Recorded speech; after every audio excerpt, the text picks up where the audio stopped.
ఆంధ్రప్రదేశ్ అవతరణకు మూలపురుషుడైన అమరజీవి పొట్టి శ్రీరాములు సేవలు వెలకట్టలేనివని, తెలుగువారి హృదయాల్లో ఆయన శాశ్వతంగా నిలిచారని కడప జిల్లా ఇన్ఛార్జి రెవెన్యూ అధికారి ఏ వెంకటేశ్వర్లు కొనియాడారు. కడప కలెక్టరేట్ హాలులో అమరజీవి పొట్టి శ్రీరాములు 73వ వర్ధంతి సందర్భంగా నిర్వహించిన సభలో ఆయన ముఖ్య అతిథిగా పాల్గొని మాట్లాడారు. ఆంధ్ర రాష్ట్ర సాధన కోసం పొట్టి శ్రీరాములు చేసిన త్యాగం భారత చరిత్రలో చిరస్మరణీయమని తెలిపారు. సామాన్య కుటుంబంలో జన్మించి ఎన్నో కష్టాలు ఎదుర్కొన్నప్పటికీ మహాత్మా గాంధీజీ బోధనలతో ప్రేరణ పొంది ఆదర్శ జీవితాన్ని గడిపిన మహానుభావుడు పొట్టి శ్రీరాములని పేర్కొన్నారు. మన ఆంధ్రప్రదేశ్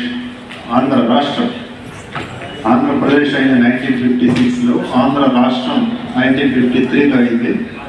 వీరు 15/12/1952లో స్వర్గస్థులయ్యారు.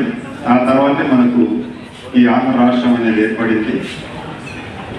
వీరి యొక్క వర్ధంతిని మన రాష్ట్ర ప్రభుత్వం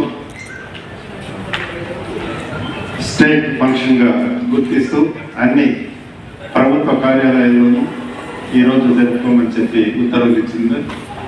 దానికి సంబంధించి పొట్టి శ్రీరాముల యొక్క చరిత్రను గురించి, వారి యొక్క ఆశయాలను గురించి కిరణ్ కుమార్ డిప్యూటీ కలెక్టర్ గారు